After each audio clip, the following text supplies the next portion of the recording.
Welcome to DAPs Magic Reports. I'm Mr. DAPs, and I'm joined by Katie, Caitlin, and Cameron as we talk about the D23 Expo this last weekend that took place at the Anaheim Convention Center.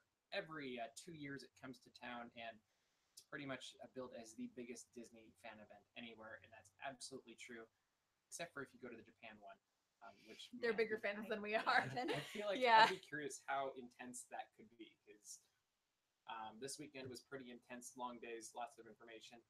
And we're just going to chug on through all of it. We'll start with Friday. There was no trains yet. That's in 2 weeks. But, but breaking news. No, it's not breaking news. July 29th. Trains are coming back to Disneyland. Trains. And they're testing them out, and it looks fantastic. Anyway, let's go right into, or Fantasmic, yeah. Let's go right into the D23 Expo. Okay. And we start with Friday. And we'll actually start more chronologically, is Disney Legends. Mm-hmm. There was a host of Disney Legends that we have, and hopefully we'll get back up on our YouTube. It's stuck right now. But what do you guys think of, first off, the Disney Legend program? And then were there any of the legends that were honored this year that really stuck out to you? I think the Disney Legends program is pretty rad. I think it's an awesome way to just kind of commemorate the people that have done a lot with Disney, for Disney, for the people, by the people. What about other people? And of the people, Okay, sometimes. just checking. Sometimes. I mean, I think what stuck out to me, and I don't think I'm alone in this at all, is the Carrie Fisher tribute. I mean, Stanley also, but Carrie Fisher really, especially with the Way fact. to just take all of them. Also, but I really thought that Carrie Fisher stuck out the most for me. Carrie Fisher really does have a special place in my heart. And the fact that they read a letter from her daughter Billy, it was really got you in the gut. So it got Bob Iger in the gut, that was for sure. He got definitely moved as they were going through that portion of the Disney Legends ceremony, and it was a very sweet moment, and I think it was one of the quietest moments of the morning because everybody just kind of were all in that moment and feeling what was going on, and it was almost good that nobody was there to represent her, and it was just Bob Iger reading a letter, because it kept things, it kind of kept things balanced or something. I don't know. It just felt right. I don't know that there's any one person that could represent Carrie Fisher perfectly. I mean, Mark Hamill was already there, and he was going to represent himself, so that would have been kind of weird. And Billy Lord, her daughter, could have been also, but I almost think that would have been almost we need to be sympathetic to her, and that could have changed the focus as well. And having the letter, I thought, was a really good way to do it. I feel like also the not having anyone represent her. Oh man, I'm getting sad. Katie, don't cry during this. I think it's one of the first big events where we've actually had to realize Carrie Fisher's gone. Everything else, I mean, obviously it's been 7 months. We all know Carrie Fisher's gone, but having moments like this, especially in the lead up to episode 8, it's a really it's a nice way to remember her and continue. I mean, continue her legacy, legend ceremony. But I feel like that was just the best way to do it and handle it, especially this soon after. Yeah. Were there any other moments or people from the Disney Legends that really jumped out at you guys? I did like Whoopi. She was fun. She was very the word isn't callous. It's real. Yeah, real. Yeah. Real is a good word. She was just Whoopi, and that was fine. Yeah. And I respect them from honoring somebody as bombastic as her and totally being okay with it. So that was a kudos in the sense that there was a diversity of spirits in the type of people they were honoring. I like that they put Jack Kirby and Stan Lee right next to each other, and I thought that was a really touching way that they moved between the two of them. And I loved it how connected to Jack Kirby Stan Lee was in his speech. There was a definite brotherly love between the two of them that I thought Stan Lee did a really nice job of sharing. And even though it was about him in that moment, it wasn't just Stan Lee, and I thought that was a cool thing too. Actually, pretty much everybody was very humble, I guess. There was no look at how great I am, and that's probably why they're Disney Legends now. Yeah. But were there any others moments, people that jumped out at you? I love that Stanley was there because I kind of wasn't expecting him to losing his wife the week before. Yeah, that's rough.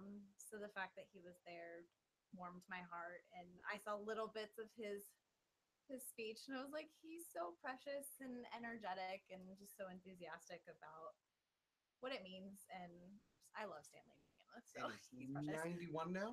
He's 93. I don't actually know. I just know he's. I have in a his 90s. computer. We Yeah, do look have a it up. computer. We will look it up. I think find out he how and much- Dick Van Dyke got like, 94. yeah, within a couple of 94. years of each other. Wow. Man, He's so precious. And he looks good. Yeah, Like, I hope I seriously. look that good at 94. They also had. Trying to think who else they had that morning. Oh, Julie.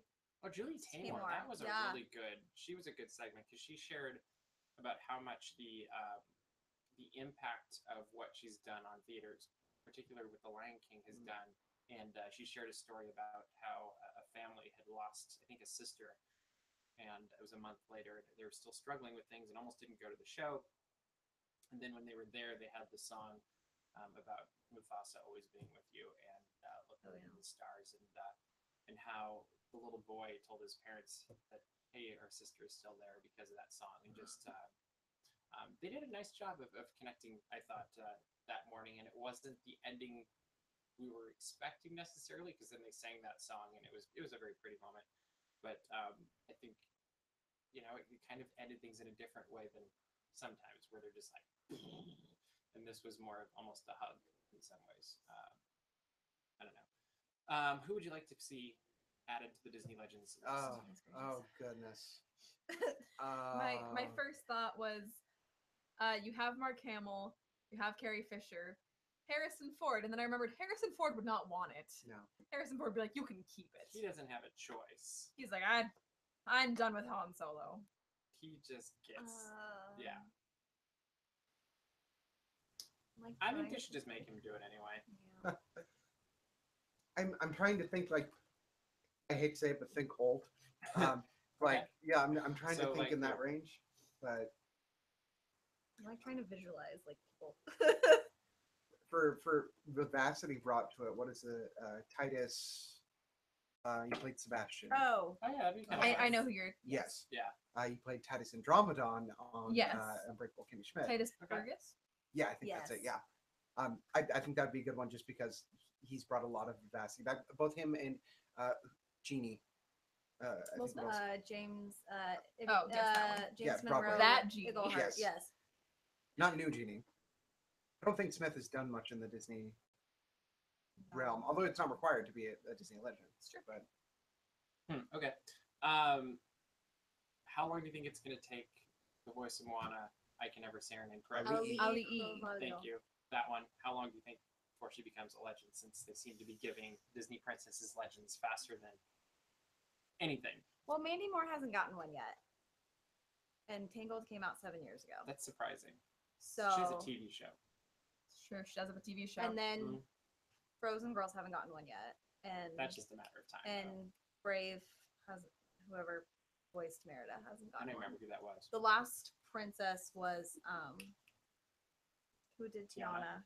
Anika Noni Rose. Yeah. So that was I think Ali's got a while because they're Yeah. going to try to use her for more things. Mhm. They want to have some credulity before they award it. Okay. And they can get more out of her. yes. And she's very diverse in what she's able to bring to performance. Okay. I think she can still do live action stuff, and Tay hasn't done that for them yet. Okay. I think her voice acting range is considerable, and she's gained a lot of skills after Moana. Sure. And just her musical range, there's no reason she can't do stuff maybe on stage for Disney. But Okay. Cool. And she has this presence to her that you go, oh my gosh, she's 16 years old. Like, she is so wise beyond her Poised. years. And yeah, she's poised. She's graceful. And I saw videos of her with the fans this weekend. I was like, Mhm. I wish I could have met you. You are Oh yeah. an angel, and we need to protect you. Yeah. and they could be waiting on the legend because that's a lot of perfect. And one person to be so young, they might be waiting Yeah. for the other shoe to drop. That's true. That's We true. don't need another repeat. Yeah, she's Yeah. only 16. But she is very graceful, and she's so grateful, I think.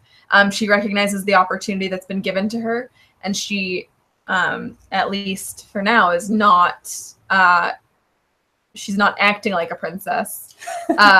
she's acting like a Disney princess. Well, really. yes. Like she's playing the role very well. What's behind closed doors, who knows? Yeah, but she's very grateful and down to earth, and she wants to sit and talk to every single person that wants to come see her.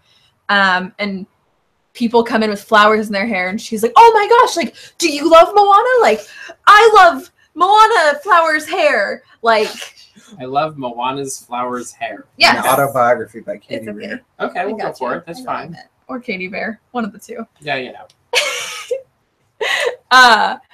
But yeah, I thought it. I think she handles herself very well. But like we were saying, she is only 16. It's very possible that she could also maybe do the thing that a lot of Disney girls like to do, where they're like, I want to change up my image. I don't Right. want to be Disney I want to be anymore. rebellious. Yeah. Yeah, My name's Lindsay Lohan. Oh gosh. or any of Miley the other Cyrus ones. or Or Yeah. any of- in that age range, yeah. But it's very possible she could do that. So I think it's, as long as she keeps up what she's doing, I don't see a reason why she couldn't. Okay. Disney Animation had a panel. Oh, I had a Do you really have one quick more thing? question. Go Back to ahead. Legends. Sorry. No, I just Do it. after thinking about like Stan Lee and how Star Wars people are getting integrated into Legends, how long do we think until Marvel people like Robert Downey Jr., who's now been Iron Man for That actually almost would 10 make a years? lot of Well, sense. When do we think they're gonna start to get? Especially because Infinity War is him and Chris Evans. It's Yeah. their last Marvel Mhm. cinematic universe anything. That will be interesting in itself to see how that goes. Well, that's for sure. Which we can talk about them. But I just we'll get there. Yes. Yeah. about Marvel people. But I do think, especially since their time with Marvel, at least the cinematic universe will be done. I feel like that would be a decent time to honor them.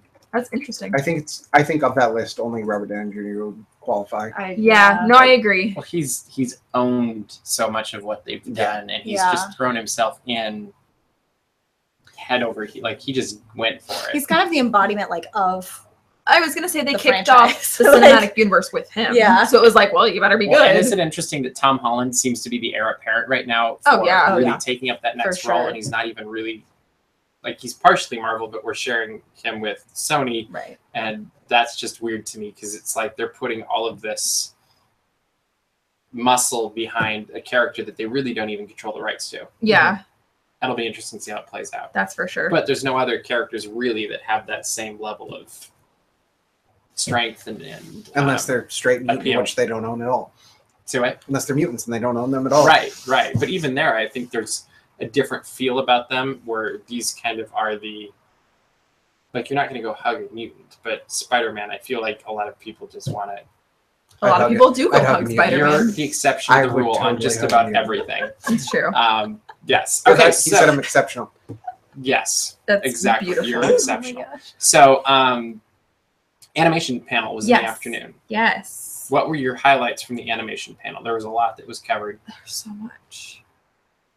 I mean, I won't kick off. Someone go. The only thing that keeps popping into my head is Wreck-It Ralph. Like Yeah. I feel like I missed the animation panel. Because that's all that anybody cared about. Yep. That's all I saw posted, and then There was the I mean, Coco and stuff, and like there were other movies that were or hit. oh, and Incredibles too. But Mhm. that's other than that, I have no idea. I mean, I was interested to see the direction they're going for focus on Incredibles too, as far as it being the daughter Mhm. that they're kind of basing the storyline Mhm. off of.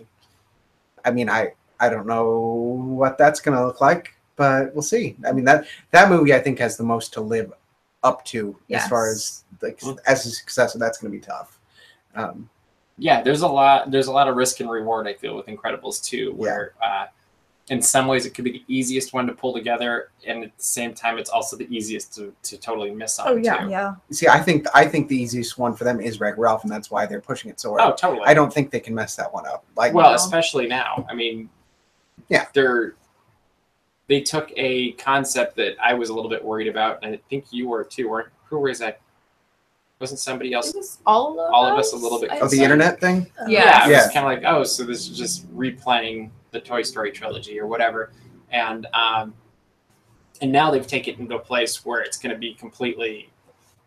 Like, I think people are going to absolutely love it, and the people who didn't love the first one are going to love the second one, just for the fact that they're bringing all these Disney princesses. Oh, voice. And And, Even if it's just for a scene. right, like, and they we're might gonna be eat there it for up. 30 seconds. Yeah. They're not going to be there for more. I bet you anything it's going to be an Act 2 5-minute reveal and then a Deus Ex Machina at the end. Which Like, is very funny because then they've already shown their hand at D23. They're Yeah. like, here's our scene. but if that's an Act 2, they don't really care. Yeah, Like, exactly. But it's brilliant.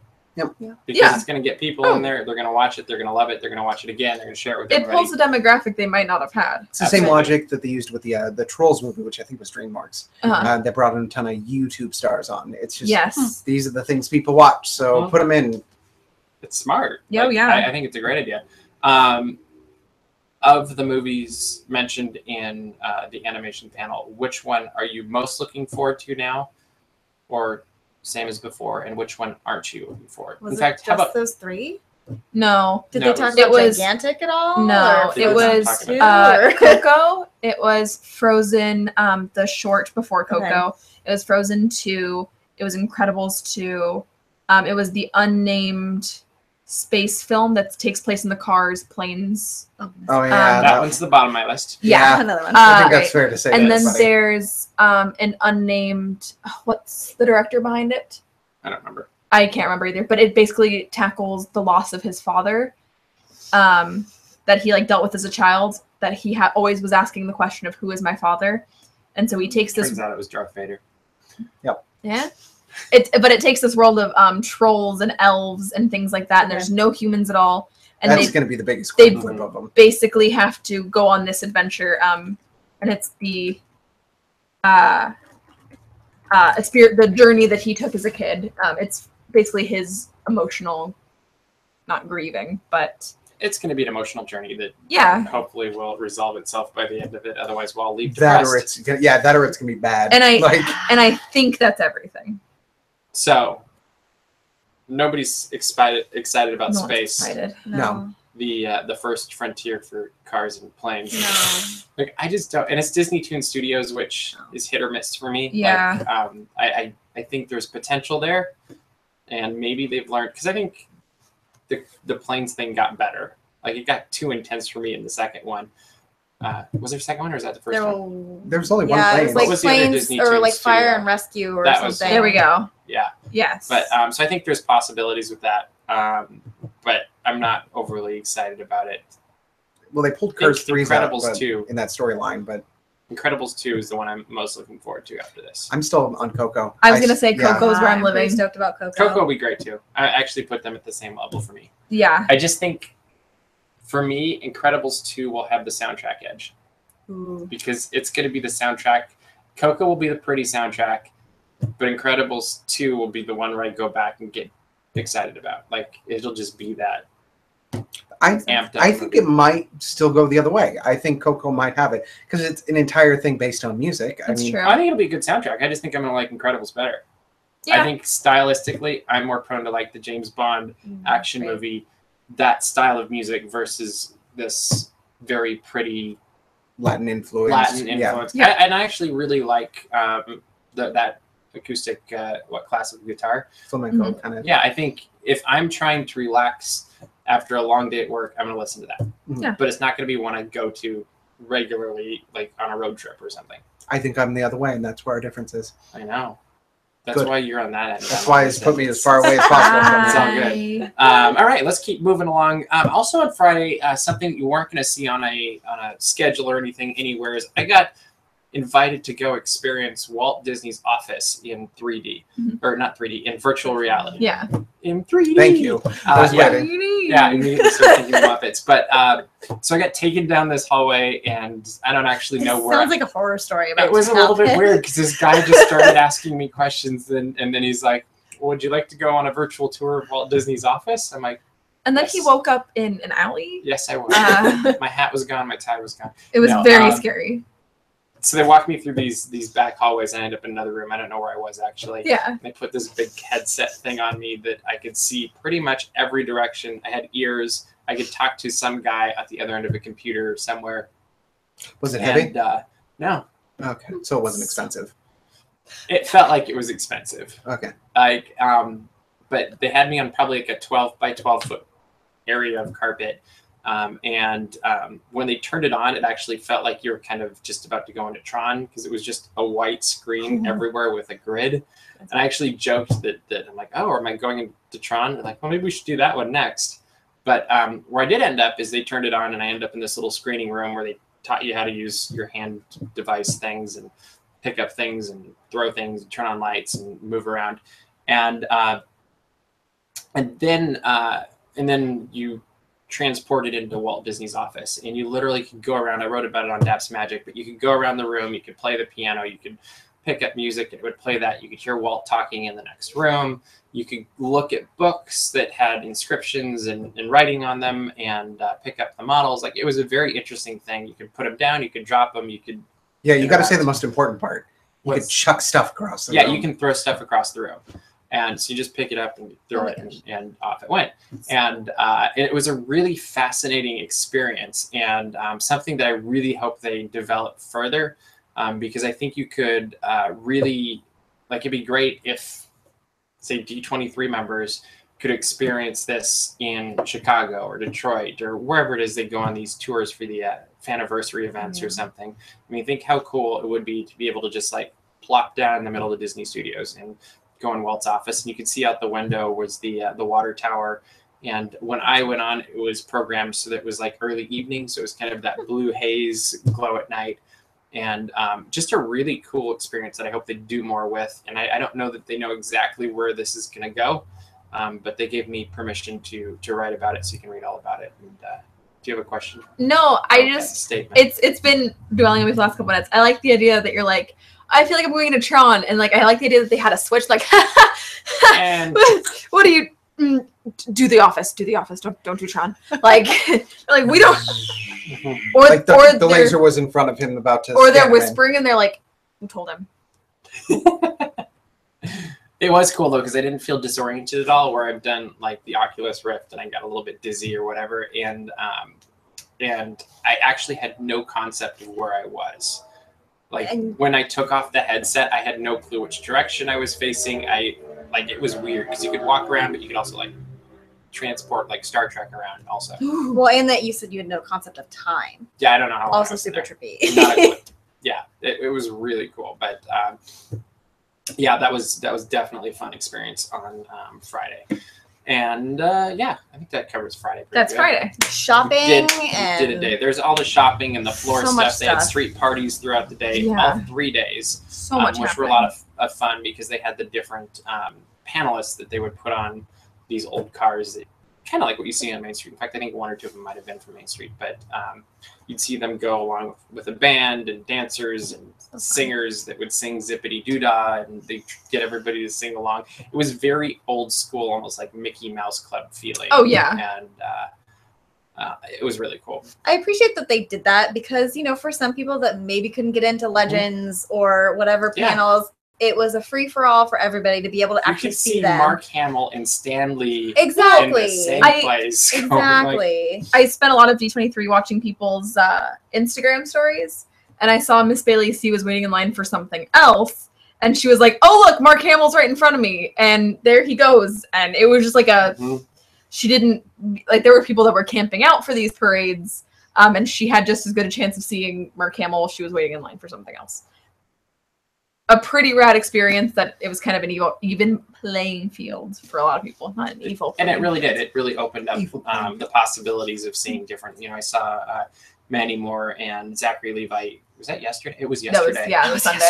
Oh my gosh. I don't remember when it was. Who knows what day it is? But it really did give a chance for everybody to see a lot more than they normally would have. And it just felt fun. Like, it was a good thing. Yeah. Let's move on to Saturday. Saturday started with the live action movie slate panel thing. And we're not going to go exactly in order because my friend Malcolm Macho has requested that we talk about Star Wars first. And yes, I do remember meeting you at Disneyland. But you want to go, Katie? You sure. I just like Star Wars. I mean, a little bit. If I could just interject, Star Wars, good. If I could interject, Star Wars. I am interested. I was almost a little bit disappointed. I was hoping we would get something more out of. I was hoping we'd get a trailer. But I maybe had my maybe hopes next set a week. little too high. Maybe Comic-Con. Hopefully, fingers crossed. It's only got, what, 5 months till it comes out? Oh my gosh, we're at Yeah. 5 months. Yeah, it's Well, December 18th. we already have so more for this 5 one months than we from did the tomorrow. last one at this point, though. Do we really? Yeah, I mean, at this point for the last movie, we had a teaser and a trailer. So now we have a teaser, a trailer, and some behind the scenes. That's true. I want another trailer. So do I. I don't even know what they showed on Saturday. But they showed a behind the scenes video. Which was Um, cool. It was very cool. It was very cool. And they showed some stills. They shared. They brought out some of the newer cast members. Mhm. They had John Boyega, Daisy Ridley, and then they brought out Mark Hamill. I do Yeah. believe. I think one of my favorite parts of the panel was they said that one of the new girls was just very, very excited to be part of the movie, and that when she had her blaster, she would go pew pew pew pew. Yes. I didn't which, know they hired you for Star Wars. which I know. Surprise, guys! I'm actually that girl in Star Wars. But I do Cameo. believe that's actually what Harrison Ford did when they were filming the original. Was he would just go pew pew because he was Harrison Ford. How many Who's gonna times can I stop talk about Harrison Ford in one stream? I Let's love find him. out. Let's play a Keep game. count and let us know. But Star Wars. Oh, and they said that Finn and Captain Phasma are going to have a standoff in the film, whatever that means. Like the idea of just standing, staring at each other. I I like. don't know about you guys, but I immediately thought of the old westerns where they're like facing there. each other and they're just like, yeah, Well, I don't know. I thought about that, but I just just them staring at each other. Nothing comes of it. Just Hilarious. I don't like you one bit. I don't like you either. All Let's right. just play with it. And then it goes to another scene where actually something's happening, and then it keeps cutting back, and they're still just staring at each other, like trash compactor. That's what I was just thinking. We're still stuck on the trash compactor thing. Okay. It's allowed. But yes, Other movies. Well, I have more Star Wars. Oh, you want to keep going on Go. Star Wars? Okay, Well, go ahead. I do like a Star Wars too. You do like a Star Wars. I like a Star Wars. Nobody's talking bad stuff, so I'll talk bad stuff. Here's what I didn't Oh. like from Star Wars. Whatever the cutie little animal was that they showed, Yeah. that looked not exciting. Maybe it'll have a really funny voice. No, that They've was been known to do that before. out of a lot of the stuff looked really cool, and I like that they show them kind of goofing off behind the scenes in general. But that big eye thing that gave me more fear than I think I had for all of 7. Don't do that. Don't feature it so prominently unless it's just like a little one-off What if thing. it becomes a huge plot See, point? that's what I'm really worried about. Maybe it's Snoke's personal Yeah. puppy. Don't even say that. Don't. You shouldn't have even spoken that into the world. Yes. Shouldn't have done that. The one We're thing already in post production now. If I so it's I don't care. Like, you it's too you late may for have me just to- sent us into an alternate universe where that happens by saying or that. it's a different book. If you saw the Once Upon a Time panel. I didn't. no.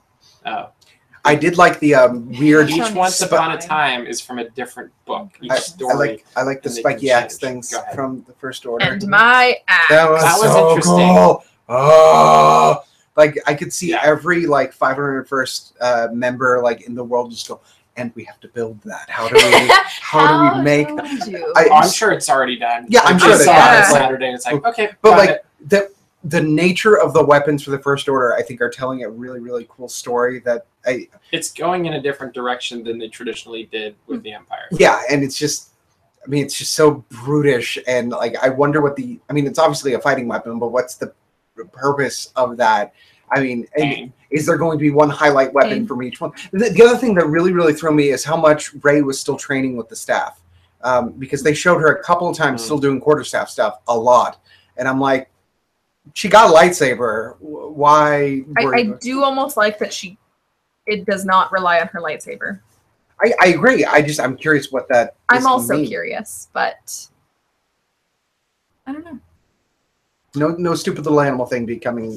No stupid animal. No stupid animal. Bad stupid animal. Bad. Watch is gonna be like It the is next interesting, BB-8. though, if you watch Star Wars Rebels, Ezra has his own version of a lightsaber that he uses that has a blaster on it for quite some time, and then he kind of morphs into more of the lightsaber thing. And I wonder if they're kind of setting up a new way of training, or like you use what you're comfortable with until you become proficient with the lightsaber or something. I don't know. It could be they're trying to connect with that. Well, or they've something. been emphasizing the Kyber crystal stuff so much. A lot. They're going to be doing something weird with sabers. Oh yeah. Like, Well, they already have if you watch some of the other things. So let's talk about Lion King. Yes. Lion King had perhaps the biggest, well, second biggest, I'm going to say, reaction from the live action panel, even though it's one of those weird like non-live action, live action things. But they did they gave a preview of that opening scene of Circle of Life, and I would say that and the Infinity War news were the two biggest things to come out of that panel, mainly just with how realistic they nailed everything. And I have mixed feelings on that because it might be a little bit weird to actually see a real life lion talking to me Nightmares. for a whole movie. But at the same time, the cast looks pretty good, and I actually feel pretty good about the crew. What are your thoughts on Lion King? I'm really not sold on it yet. You're not roaring to go? No, I mean, I think the biggest hang up, you kind of mentioned, is it's not a live action film. Like, What did you think of Jungle Book? I mean, I enjoyed it, like, but at least there was an actor in it, or Correct. a couple. But and I understand they're doing mocap, and I think that mocap actors are certainly qualified as actors. Something they had an issue ever since Lord of the Rings, being able to qualify them with Andy Serkis. Mm-hmm. But with the Lion King, no. Like, I think it's a glorified cartoon. And I mean, if you want to call it that, that's great, and you can appreciate it for what it is, which is a very unique art form. Can it win any awards? I think you can, in the same way in animation. Yeah, like visual effects. Yeah, in the same way an animation film can win an award. Okay. And I think that's one of my biggest hangups, is that they're selling it as this live action thing, and it's not. Yeah, I don't know what it is. It's cool. Yeah, it's really cool. I thought it was really interesting. One of the tweets that I saw come out of that panel was, I can't tell where CGI ends and real life begins. Which is good. Which is amazing. That is a huge compliment. And scary. Wait, but that's Until the robots come. terrifying. Imagine if that's what I was wearing and I couldn't tell where. I got so scared. Oh, Yeah. that's really weird. That would've been was a weird. firework. That was I'm a firework. scared. I totally agree with you on the live action. I'm like, it's not live action. I still don't but- understand why it was even in the live action panel. Yeah, it's kind of weird, Because but it's not really animated either. It's But- CGI. It's CGI is Not glorified live. animation. Yeah. It is the Yes, evolution but- of animation. But it's not stylized. In It'll the be same way. I them- think that's why they're. filming people in green suits, and I mean, Wait, no, they're not did you bringing in watch? real lions? Well, did you watch Where's the I thought lions? they were. the extras for the Jungle Book? Yes, I did. Because that was pretty impressive how they did all Mhm. that. Oh, So yeah. I give Jon Favreau props and for tackling the Lion King, because the Lion King is just such blows me away. a He's classic. The Lion King's going to be a tough one to tackle. But they're not I think doing the that same with with this one, Jungle are they? Like, they're not doing the live action acting. they interacting with- could be. For all we know, they could be. At least to get movement and Well, it's- characterization and all that. I mean, there won't they be could one be single using a person similar- in the movie. Well, though, I think right. is what. but they You're could be saying, right? using the same kind of technology and stuff that they use to But film it. But then there's not it's- qualifying. So I use the comparison of Spider-Man. Every single scene that you see Spider-Man in, and I actually just recently learned this, is the actor. Okay. Now, most of it was filmed on a mocap stage, Mhm. and he only wore the suit a couple of times. But everything in that is him. It is 100% him. I don't think we're going to get that for who do we announce for Scar? it hasn't been Is official. that not It's- official? It's But rumored. for the actors they have already put in place, unless they are in a mocap suit doing that, I don't think you can qualify them as an actor. They are a voice actor. Mhm. And I mean, with Jungle Book, they did that. There was an actor in that reacting. I don't think that's the same thing. Okay. Avengers Infinity War. Oh, Them's actors. boy. Those are actors. All right, what are our thoughts on this? Can we start by tackling the Marvel portion of it? Knock yourself out. Well, I mean, they just kind of touched on the fact that it has been 10 years of Marvel, and that Infinity War, I mean, I guess it all kind of ties together. Infinity War marks the decade mark. It's the celebration of a decade of Marvel. And with that come some departures, like Robert Downey Jr. and Chris Evans. But they also are celebrating that decade by inviting almost every Marvel cinematic character back to Infinity War. And forget Which how is huge it is. awesome. Yeah, Which it's a lot. It was so funny because I was like, This wow, is why it's 2 movies. I was like, that's really crazy. And then I'm watching the Twitter feeds of the people that are coming on stage, and it just would not end because they had everybody. Well, not everybody. They were missing some lot. people here and there. Yeah. But you realize just how vast the cinematic universe is, and you're like, this movie's gonna be crazy. Well, Sebastian Stan said on Saturday, some interview, that one of the fight sequences is about 30 minutes long.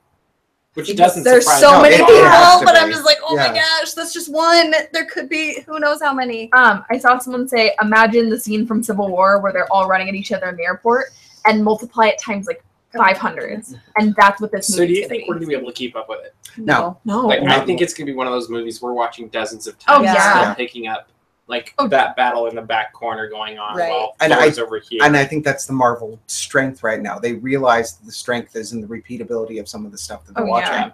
yeah. And that's 100% going to be the marketing on this film, is that you're going to have to digest this a few times to catch Yeah. everything that's going on. Mhm.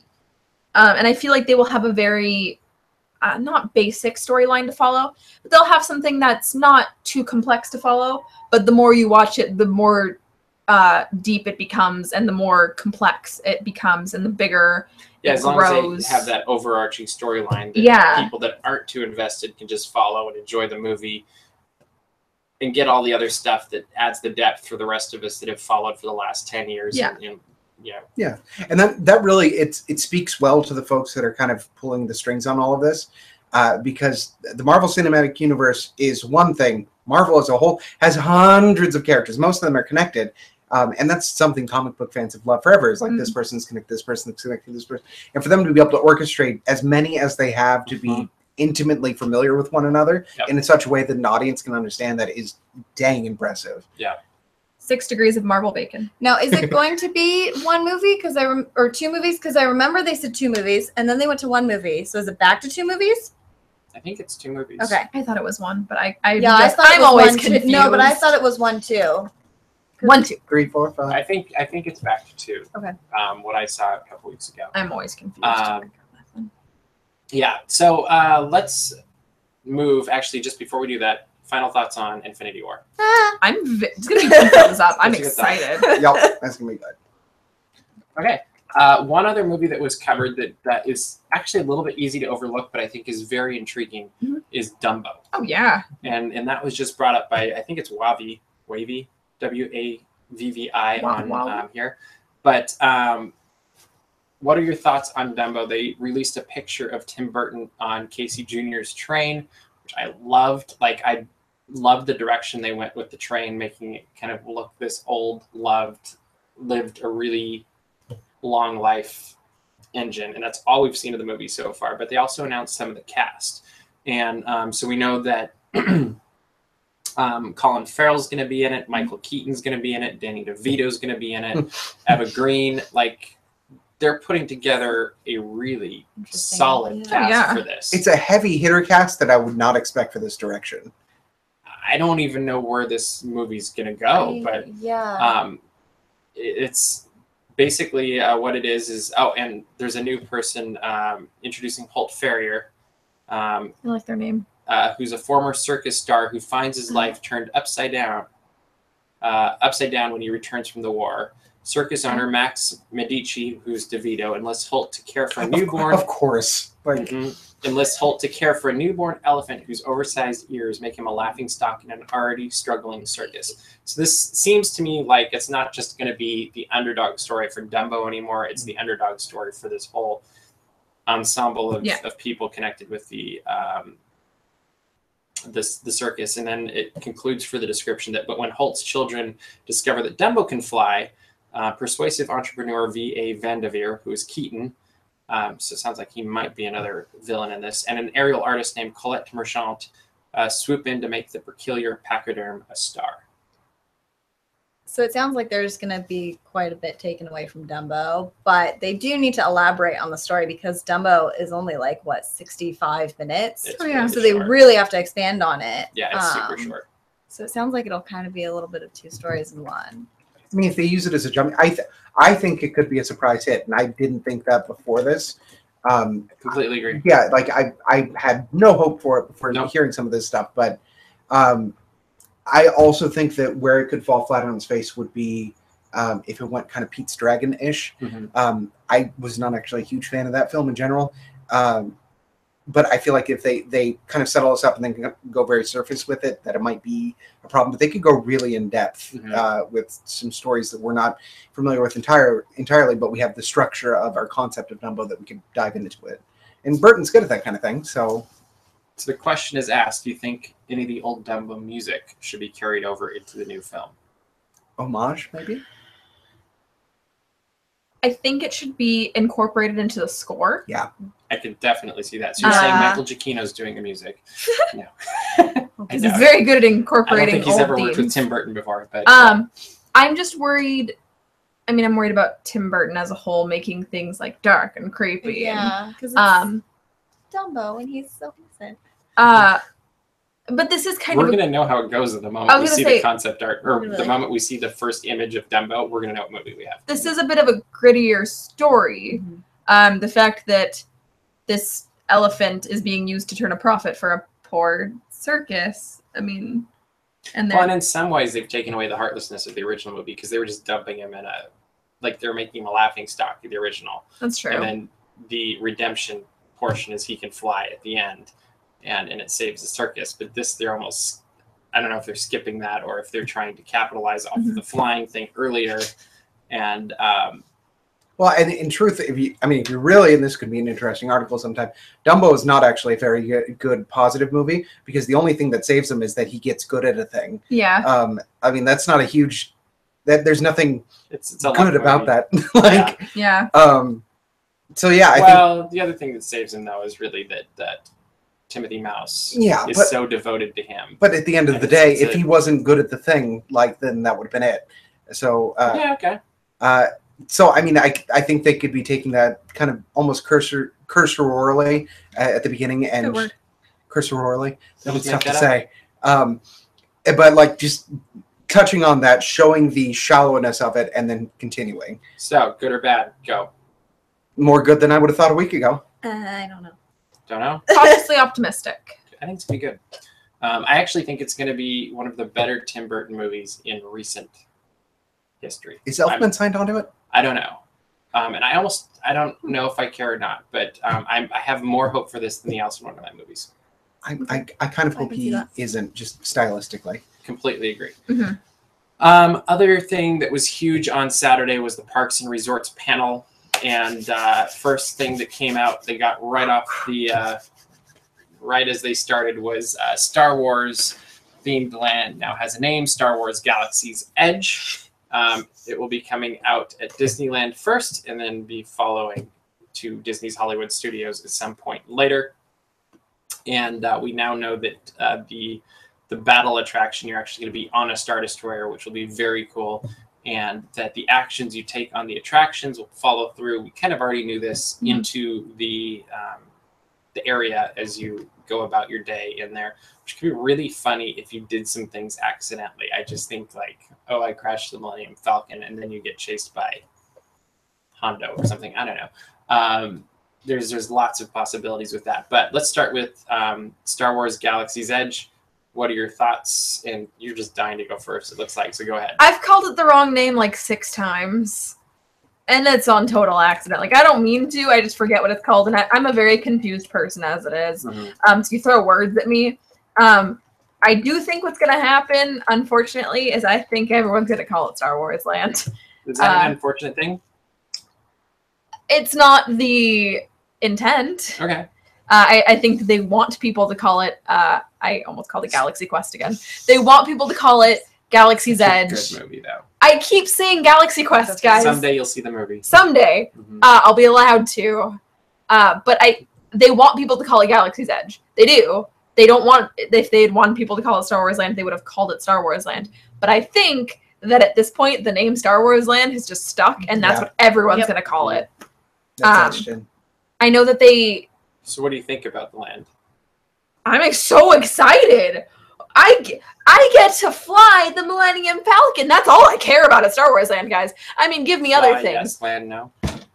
Question about the Falcon. Have they confirmed, because it's going to be a group effort. Yes. Have they confirmed the number on that? No. Because like that's like the first thing. We got to get our squad together. It looked like there was 4 or 5 in the video. Isn't it like very mission space? I kind of think it'll Yeah, I'm sure it'll be like press the buttons. Although here's my biggest takeaway from everything they announced, and it was something they kind of referenced in that like you're going to be on a Star Destroyer and stuff. I think you're not immediately programmed to be in the Rebellion and be good. I am so excited to maybe join the First Order. Like, no, they said you could do that. Yeah, and like but like it's not just going to be like you could join the Resistance or you could do the bad choice. Like it's not a secondary thing. Like you could straight up like go full First Order, which makes me curious directionally story-wise where they're going to go in the movies based on how much they were giving that as an option. And really this last weekend they were almost 50-50 with like you could do all these things, but it can also mean these things. And I think that hints more at the complexity and gray area of the films we're about to see than anything. Because if it's gray enough for Disney to say that if you're on either side, it's okay, how interesting is that movie going to be? I do like the idea of this Star Destroyer experience thing. And I like the idea of a little boy being like, Mommy, I want to be with the light side. The Jedi are good. And you're like, First Order. This kid's like, Mommy, I'm scared. Like, you will support the First Order. And it's like, why he's Dalek in my head, but he was. Cameron walks in his First Order hoodie and no, full uniform. Thank you very much. Well, we did have a member of Hydra show up for our That's true. That's true. Which was a success. We had 20 people show up. Yeah, so that was fantastic. Looking at the model of Star Wars Land, Star Wars Galaxy's Edge, this thing is ridiculous. Yes, like, Star Wars Occam's Razor's Edge is huge. It looks so much like I kept thinking of. I got to go on a preview of Cars Land about 6 weeks before it opened. I remember walking around. We came in from the back entrance over by the wharf. I remember walking around and just seeing all of Ornament Valley in front of you and just nothing because there's no people in there and just being blown away by it. And I think that's going to be like this compared to this. Yeah. When it comes to what we see for Star Wars. This is Galaxy's Edge. Huge. I don't think we even have a real concept of how big this is going to be. Moreover, the design of it means that we're not going to be able to take all of it in at once. And I think that's such a brilliant choice because you're going to have, from what we're seeing, there's that marketplace that kind of goes down. There's a lot more than I was expecting. I love that there's twist and turn because it's going to have such a sense of discovery to it, which is going to be so difficult to manage crowd-wise to keep an immersive experience. But I'm very curious how is it going to be some sort of fast pass system, extra pay? I love that there's twist and turn. Wow, that's us. One of our fans is right here on the show. Wow, I did not click that. Yeah, it's interesting because I really think they're going to have to figure out that crowd control thing. Yep. Oh yeah. I kind of hope that there's some sort of fast pass, max pass approach to it, just so that it's available for everyone. Because I just think that's a better way to do things from a good karma kind of standpoint. But what would you like to add? I don't know if we've made this comparison before, but I'm a little bit concerned it's going to end up like Universal Studios Hollywood's Harry Potter World. That is an incredibly, it's not as big. It's very, very small, especially compared to Florida's and compared to what, like it's smaller than Cars Land bigger even. Than Cars Land. Yeah, well, and I'm Which talking, is great. Wizarding World at Hollywood is much smaller than Cars Land even, but it is designed to be an incredibly immersive experience. There are windows which you can point a wand at and you're supposed to do spells, and you can't do those things because it is packed with people. Yeah. And so I just hope it doesn't turn into something like that where there's supposed to be these absolutely wonderful, incredible, immersive experiences designed for you and you can't see them because you're flooded with people. That's kind of my concern. I'm just going to get their opening and hope for the best. You and probably every other Star Wars fan. Unlike other ones, other Disney things, which always get a little bit busy because, you know, Disney fans are Disney fans, I think this one's going to be hardcore for... I'm going to give it at least a year. Oh, definitely. Like, it's going to be just... And if you thought there was long lines for Radiator Springs on opening day of Cars Land, you've seen nothing. And this is probably the only one, and I'm sure Katie's with me on this, in that Katie and Caitlin, actually, both of you, we'll commit to this. Like these lines, I think we're willing for the experience to do multiple times. I have the Millennium Falcon tattooed on me. I'm waiting up to 12 hours. Who introduced you to Star Wars, by the way? I don't. Some guy in a hat and a bow tie. I don't really know. Gary Sinise. It was Gary. Gary Sinise was the one. The doctor, actually. Was it a fez? Oh, good. Yeah. Good. Bow ties are not cool. It's okay. Okay, so Star Wars Land, it's going to be amazing. Galaxy's Edge is going to be hard to remember. Galaxy Note 7 is going to be great. It's 8. It's hard to remember. Is Galaxy 7 the one that exploded?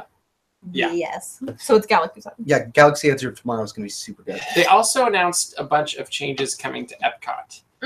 So we're looking at some new things happening in Future World. There's a Guardians of the Galaxy attraction coming where Ellen's Universe of Energy, is that the right name? Yes. Ellen's Energy Adventure? Yeah, that one. Ellen, the Mission ride. Space is getting an option with green where it'll be much more kid-friendly and more doable for families, which I really respect. I think it's a great thing to do. Yeah. Right next to it, they're putting a space restaurant, which is just awesome because you can eat in space. The only thing that would make it better is if they could make you weightless while you were I was going to say Zero G was the only thing that made that better. You have to chase your food around the restaurant. That would be cool. It looks like there's a ton of trees coming to Epcot, which I think is very needed because it gets warm and Landscape. I think that's a really wise choice. Over in France, you've got Ratatouille coming back to the left behind the Eiffel Tower. And then over in China, they're getting a completely new Circle Vision that will be completely, like there's no breaks in the screen. So it's completely seamless. That's what I'm looking for. First off, all of these changes, which one do you think is the best? From a company standpoint? No, from you. Like, what are you excited about? Personally, probably the restaurant out of all those things, Okay. that space restaurant. I Cool. mean, because that's out of the things I'm hearing right now, other than Guardians, just because I like Guardians, but that feels a little disjunctive. And they haven't really said what it's going to be yet. Yeah, the restaurant seems the most interesting to me. Ratatouille is an offering they have elsewhere, and I assume it's going to be the same experience like the one they have in Paris. Yeah. So I mean, it's not a huge draw, but like the restaurant, that just sounds cool. It sounds like a place I'd want to go to. I'm excited for Guardians, which I know conflicts some things I've said previously on Katie's Life. Oh, I wish we could just flash back in an instant. Just like pull Well, it would have been me 20 minutes ago being like, I'm not quite sure about the backstory they're putting, and then flash back to now. That's the only thing I'm not sure about. But the reason I'm the most interested in seeing this is because specifically in Florida, they have the really weird agreements with Sony about Marvel and what they can do and the representation in the parks. So there was a reason that they couldn't just repeat Mission Breakout and move it there. It's all very complicated. I don't get it. But I'm interested to see what they're going to do with those limitations. I figured something out. Yeah, seriously. So that's one you're most looking forward to. I think so, yeah. I'm actually excited for Ratatouille just because I know. You like rats, I know. Yeah. Right. Yep. No, I think because this will be like the first real foray into the trackless ride system. I mean, I know we have it at Luigi's Rollickin' Roadsters, but that's very simplified.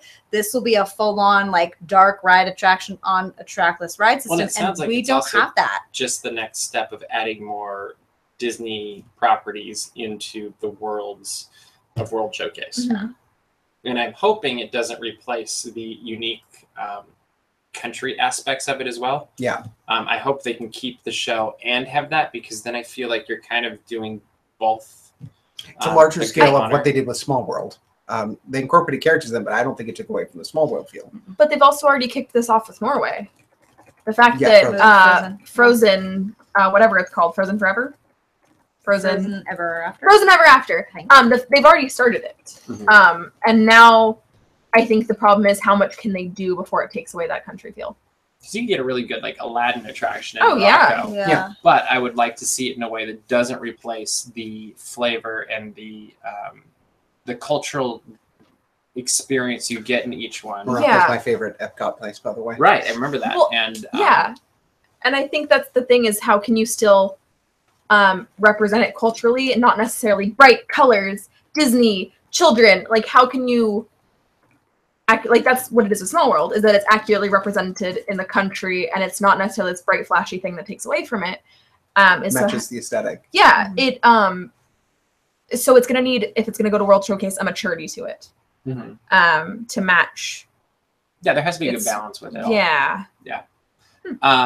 Okay. Also in Florida, if we bump over to Disney Hollywood Studios nearby, actually we don't know that that's where it's going to be, but there's going to be a Star Wars themed hotel down there somewhere, and with no windows, because every window will be looking out into space, which I immediately was like, what, isn't that a fire issue? But I don't know. I'm sure they've got the safety thing. Tinted or who knows. Yeah, I don't know. Well, no, like you're gonna look into Star Wars scenes out your windows, like it's like you're. Oh, imagine if a space battle starts happening outside of your home. So the way this is gonna work, Cameron, is you check in, and the moment you check in, you've entered a Star Wars movie, and you will live that life until you leave. A stormtrooper will be your bellhop. So the moment you check in and you look out your window, Boba Fett is there waiting for you. I get the Oops All Boba's room. Yeah. They're like, the Mr. Cameron Jackson. Oh, sir, please, right this way. Or, you know, Boba Fett. See, there's a great article in DAPs Magic about why Boba Fett is probably the worst character of all time, but you didn't hear it from me. You read it from me. Anyway, yeah, it was I do love the idea of this hotel. So you're going to spend a lot of money at that hotel. I doubt I'm going to be able to get a booking for the first 5 years. I mean, think of the intensity of like getting a ticket for like Comic-Con or something times a billion. Like, well, it depends on how much they make. I mean, over at Disneyland Paris, they're making a Marvel themed. Well, they're overlaying the New York hotel, so it's a Marvel experience. And that's different, though. That's sure it will be, but I think they're going to keep doing more and more of these things, and it'll end up being a lot like what they have currently, where you've got the deluxe, the moderate, and the value hotels, and they could do the same thing with experiential. Like, if and when this hotel takes off, it's only a matter of time till All-Star Movies suddenly becomes whatever. I don't know. Yeah. all Star Wars. All Star Wars movies. It's gonna be so good. It's gonna be so good. You know what I'm really excited for? What are you excited I'm for? really excited for the casting of employees for that hotel. Oh yeah. Because like those are gonna have to be like Ren Fair actors times 10. Like they're gonna have to be hardcore. And I am. These people like cosplay in their free time. What's that? It sounds like fun to right? me. So here's a weird fact about Cameron that you can use against me. While I love doing experiential interactive acting, I almost can't stand it in person. It's one of those things that bothers me just to be around and makes my teeth itch. So you might not want to go to Galaxy's But Edge. like this is the first time hearing this immersion environment where I could actually throw myself at it, that I'd be like, okay, this might be really cool. But you have to be fully committed for it to work. When it's like, and I used Ren Fair as an example because there's good Ren Fair and bad Ren Fair. Bad Ren Fair actors are bad, and like that's. But you're gonna get both. Like it's just gonna happen. Yeah, but I hope it's just keeping moving with things. I'm asking, Mr. Daps, you gonna watch the new Star Wars? Absolutely. We will be there opening. I was going to say Star we'll be Wars, at The Last Jedi. Jedi. We'll watch multiple Star Wars. Yeah, that's for sure. But the other big-ish announcement comes to Disneyland. Is this where am I going the right place, Katie? Yep. Okay, so Pixar will have a more pronounced presence in the Disneyland Resort. Yeah, I just did that. And Pixar pronounced presence? yes, Yeah. as it was coming out of my mouth. I Pixar was like, pronounced that's alliteration. But so Pixar Pier is coming to Disney California Adventure. Paint the Night will be coming next year to Disney California Adventure. Pixar Play Parade will be going to Disney. If you want to work on your P-Pops for your microphone systems, this is the conversation. This is the one. And it will be all part of this big extravaganza next summer called Pixar Fest that will have Pixar fireworks. Plosives. Plosives is the word. I'm sorry. Plosives. Excuse me. So that's a lot of Pixar coming to Disneyland Resort next summer. Potentially there's new attractions coming to Pixar Pier. I don't know if they'll be new or overlays, although there is in the concept art, there's a theater that's included. So I don't know if that's going to be a full theater. You just walk in and watch cartoons or something. But let's start with Paradise Pier turning into Pixar Pier. What are your thoughts, and how does this affect the seasonal activities they've been doing? Caitlin, go. Oh goodness. I mean, all I saw in the concept art was the theater and Bing Bong's confectionery, which I love Bing Bong, so I think that's actually a really cute addition to have a confectionery. I think it's going to be an overlay with different music. Yeah. I mean, that's all I saw, so I'm like, whatever. The whole Pixar thing, I don't know how I feel about it. But you're from up north. I am from up north. I've never been Where to they make the Pixar. Pixars. I have driven by it and taken a picture under It's a the magical sign, place. but that's Lasseter greets everyone as they walk in. No, we didn't. He That's puts a I shirt went there upon and I you. did not see I did see Pete Doctor though, and that was pretty Oh, cool. that's fun. Yeah, that guy's tall. to be quite honest. After the Pixar announcements and all that, I'm surprised there wasn't an announcement for a new name for the park because I feel like California is going like out the window. So I was thinking about Like- that. Several people have brought that up to me throughout the weekend, and I realized it still easily can be Disney California Adventure. You just change the Pixar Pier is definitely all Emeryville. Do you change it and to- like yeah. very like Boardwalk and Emeryville. Yeah, basically all of that is the Bay Area now. It's just Yeah. extending it a little bit more. Mhm. And you think Santa Cruz is up there too. That's still Bayish area. Yeah. That still works. You've got the Grizzly area. That's very Northern California. And then you've got Southern California in Buena Vista Street. And then you've got the Eastern California, otherwise known as Cars Land. Otherwise known as Arizona. Yeah, it's still Southern California. It's- Not to mention it's- just branding wise, they've got the name. They might as well hold on to it. Yeah. I don't actually see it being a huge conflict. Like, it still works to me. It's just more of a idealized, Disneyfied version of California as opposed to a literal, this is this California, area, yeah. this is A that area. Disney's California Adventure. Yeah, Goodness. very, very much so. Yeah. You took me there. Well, and they did just get some new logos on some new merchandise, so Mhm. there'll be a lot of work to do all that, and then. One guest who's not excited. It's me. Let's talk about it. I'm well. Let's do this. Yeah, Keep going. I Let's just, go. from a marketing standpoint, I completely understand and want more Pixar properties in because there is a extreme nostalgic connection for a lot of people, especially in the older Pixar films. Sure. And they've continued to put out some stellar content. Like there's no arguing that Pixar is doing well and providing good things. By putting such a concentrated presence, I don't know how it's going to hold up. I am so worried that that's going to become a saturation that we don't need or will not enjoy. Do you think it's becoming the new norm? Because this summer is all about Marvel at Disneyland Resort. Next summer is going to be all about Pixar at the Disneyland Resort. I can almost guarantee the following summer will all be Star Wars. Oh, yeah. Mhm. Yeah. Season of the Force again. They won't be way beyond that. 3 but, solid years. So specifics, what do you think about all of this? Like what? I think it's another nail in the coffin for creating original content versus pulling from content that has been created in films.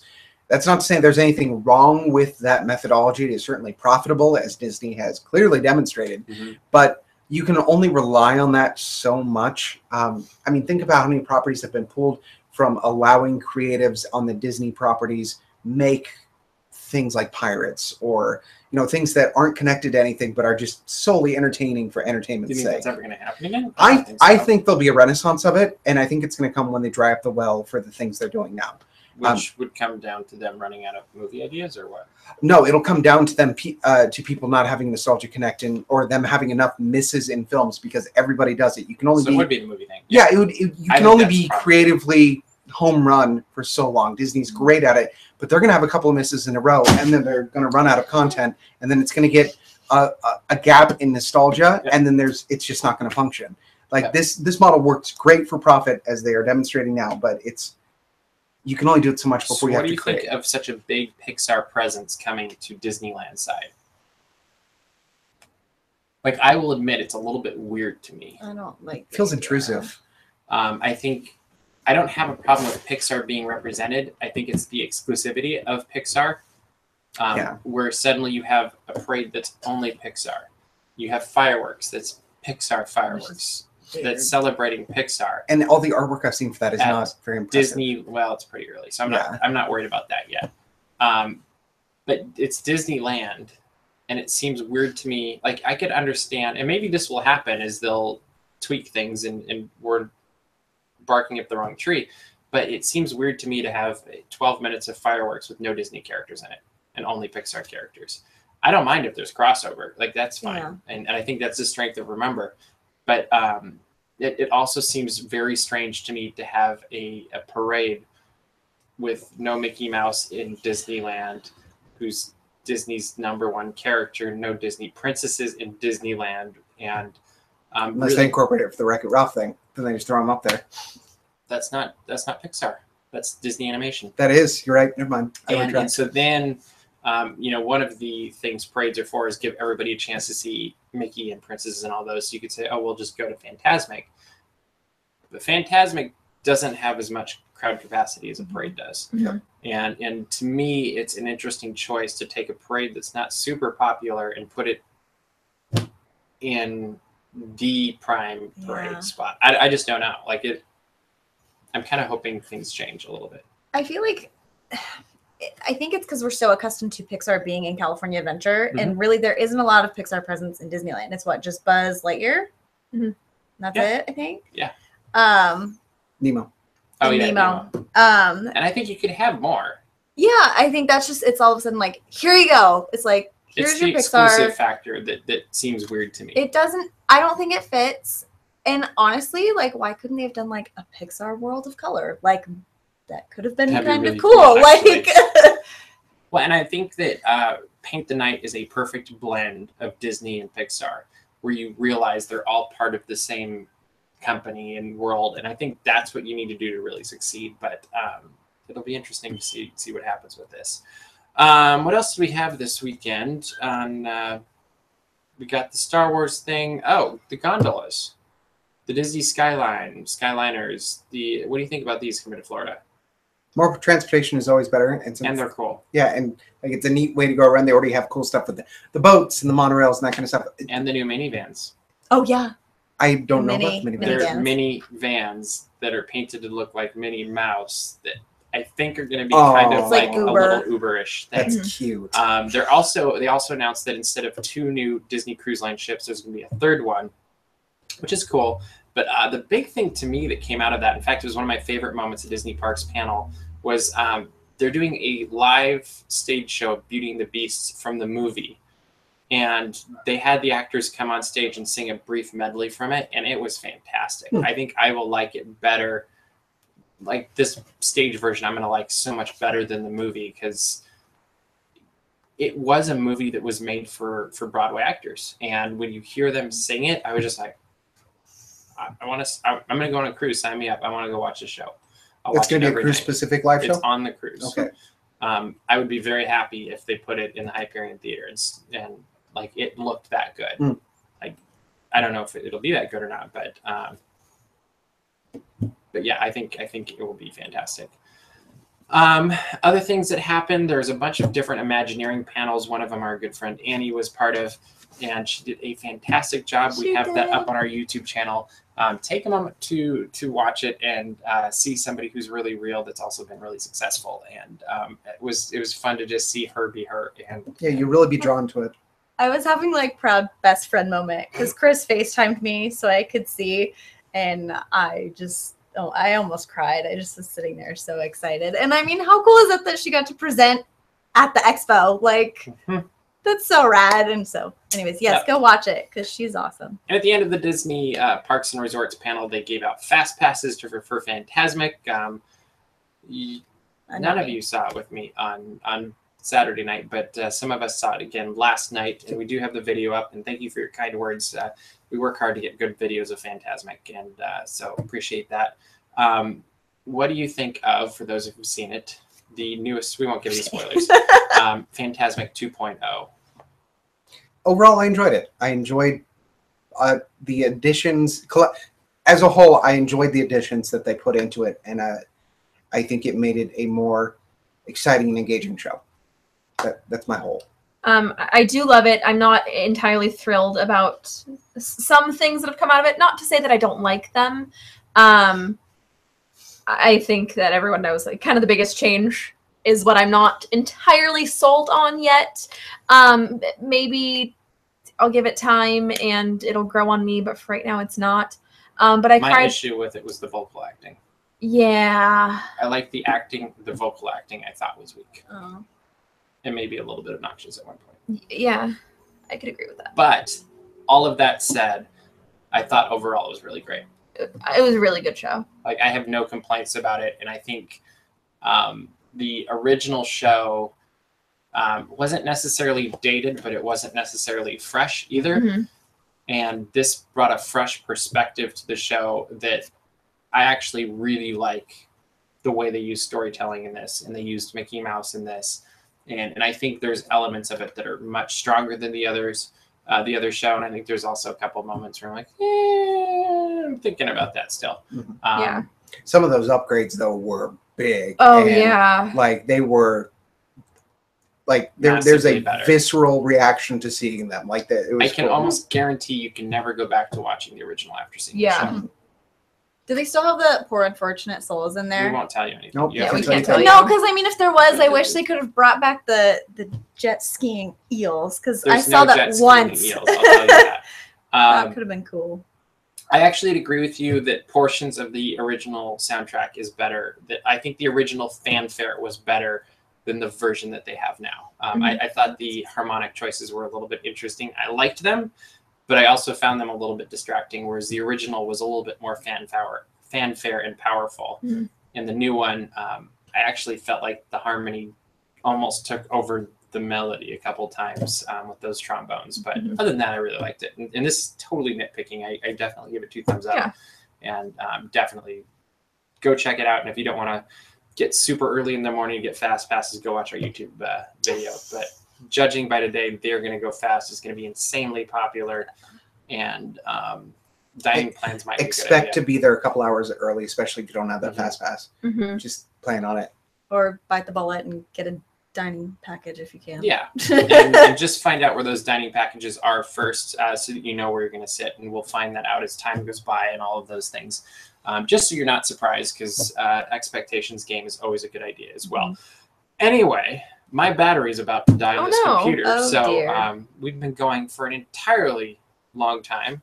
Thank you, everybody, for joining us tonight. And we haven't done a DAPs Magic Reports in a while. This Usually is it's with the fun. bigger stories that come out, and this definitely is the big story for now. I don't know what will be the next big story, but thank you for watching. Please make sure to subscribe to our channel. Go to the website, subscribe there as well, and then you'll get a daily digest of all the articles we post on DAPs Magic. But thanks for joining us, and catch us tomorrow night on Yep. Geeks Corner. Woohoo.